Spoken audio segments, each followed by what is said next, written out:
สบายดีผู้ให้ทื่นร้านซื้อนางขิงอายุ13 ปียินดีตอนรับเขาสู่เมืองสุขุมาและนี่คือซุ้มโซนของผัวข้าวที่อาศัยอยู่ร้านสิพาไปเบิงสวนครัวของสาวผ้าสบายดีสาวผ้าเฮ็ดหยังอยู่ลูกนาพาลูกนาพาลูกนาเกลือข้าพเจ้านี่ก็ได้ไปฝึกอบรมอยู่เลี้ยงเป็ดแล้วก็ปลูกผักได้แล้วก็มาสมทบทุนมาซื้อหมูมาเลี้ยงและโครงการของพวกเขาจัดตั้งปฏิบัติอยู่ในหาบ้านเป่าไม้ของเมืองสุขุมาเนาะโดยร่วมพื้นที่โครงการของพวกเขาเมนอยู่ห่างไกลศอกหลีกเนาะแล้วก็มีความเสี่ยงในการสภาพดินฟ้าอากาศเปลี่ยนแปลงเนาะบางปีน้ำฝนตกหลายน้ำก็ท่วมเนาะท่วมแล้วก็ถ้าว่าแล้งก็แล้งหลายเนาะกับแห้งแล้งจนงัวควายหรือว่าสัตว์สาว่าสิ่งบ่มีน้ำกินพุ่นแหละเจ้าดังนั้นมันจึงเฮ็ดให้ชีวิตการเป็นอยู่ของประชาชนเฮาขาดเคินในการหากินหาอยากอาหารบ่เพียงพอเฮ็ดให้หลายครอบครัวที่ว่าจะต้องได้ป้าให้ป้าหน้าเนาะป้าหัวป้าสวนเพื่อว่าไปหาเฮ็ดหาเวียกเฮ็ดงานทำอยู่บนอื่นเนาะอยู่แขวงอื่นอยู่ต่างเมืองต่างแขวงแล้วก็อาจจะอยู่ต่างประเทศป้าให้ลูกเต้าเนาะอยู่กับพ่อแม่หรือว่าคนเฒ่าเนาะแล้วก็บางคนก็บ่ได้เข้าโรงเรียนช่วงนี้ก็ช่วงทำการผลิตเขากำลังงอกงามเพราะว่าตกเดือน7 เดือน8นี่เขากำลังขึ้นหากังบนอันนึงเพราะว่าในชุมชนเฮานี่มีน้ำท่วมแล้วเฮ็ดให้เสียหายผลประโยชน์ของประชาชนคันสั่นกังวลเพราะว่าอาหารการกินก็สิบ่เพียงพอในนั้นเนาะกิจกรรมพวกเฮาที่ได้จัดตั้งปฏิบัติหลักๆเนาะก็จะมีการปลูกฝังแล้วก็เลี้ยงสัตว์เนาะ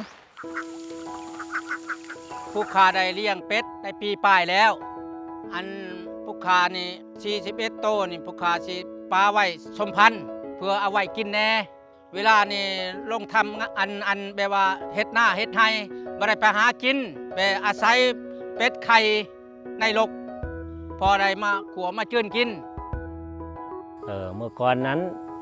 เฮาก็บ่มีน้องปลาเนาะได้หากินตามธรรมชาติแล้วเยื่องกบเยื่องเขียดกินบางครั้งขาดเคินก็ได้หากระปูแล้วมาจีมาปนกินเนาะ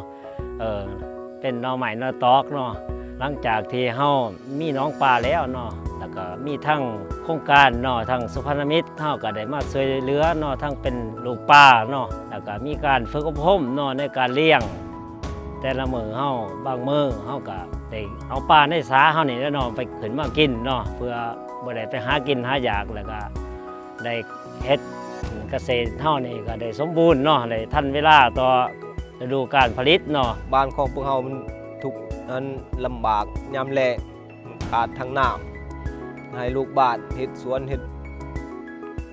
ครัวสวนยางบ่ได้มันบ่มีน้ำมันขาดทางน้ำพอดีได้เสนอทางโครงการเขามายกสาให้น้องพอได้น้ำเฮ็ดสวนครัวพอได้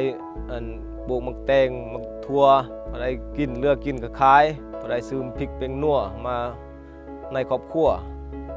น้องเขาซื้อปลามาเลี้ยงปลาเป็นน้องร่วมมืดบ้านปลามาเลี้ยงยามหันมาเขาก็เอาร่วมกันและสิ่งที่สองที่ว่าพวกเฮาได้จัดตั้งปฏิบัติและมีผลสำเร็จผลเด่นก็คือเวียกงาน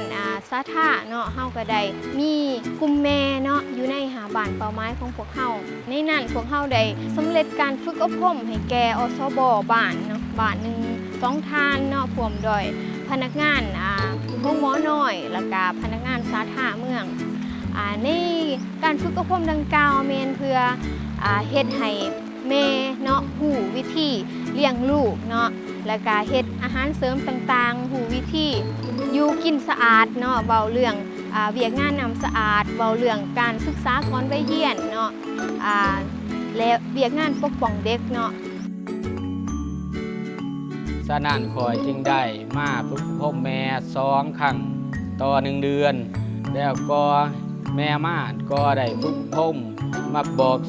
กแม่ม่านให้ไปเกิดลูกอยู่ที่ห้องหมอ แต่ก่อนโครงการพันเขามาซ้อนบทเรียนเฮาบ่ฮู้แบบว่าลูกกินอาหารกับบ่ครบ6หมู่จอยน้ำหนักบ่ขึ้นที่โครงการเขาได้เขามาซ้อนเฮาก็ได้เรียนรู้อยู่โครงการเลี้ยงเด็กแล้วก็ลูกก็ได้กินอาหารครบ6หมู่แล้วก็อ้วนขึ้นน้ำหนักหลายขึ้นให้นมลูกได้แล้วเกิด 5-6 เดือนหลังจากนั้นเฮาก็ต้องได้ต้มข้าวให้ลูกกินเขากิจกรรมสวนครัวได้ปลูกพืชบางส่วนเฮาก็ต้องได้กินบางส่วนเฮาต้องได้ขายเอาไปสื่อของเขามาในครอบครัวสื่อศีลให้พ่อใหญ่แม่ใหญ่ลูกยังได้กินน้ำ มีดีขึ้นหลาย แต่ก่อนนั้นบ่ดีอย่างว่าเฮานี่ยากๆเฮาบ่มีคนเอาลูกเฮาได้เฮ็ดสถานที่เหมาะสมจังซี่ ท้ายสุดนี้ก็ขอบอกขอบใจเนาะทั้งโครงการสุพรรณมิตรเนาะที่มีให้นำจิตนำใจเนาะก็เพื่อแบ่งปันเนาะทั้งอาหารให้แก่ทั้งพ่อแม่พี่น้องของเฮาเนาะท้ายสุดนี้ก็ขอบอกขอบใจเนาะสบายดี ขอบใจหลาย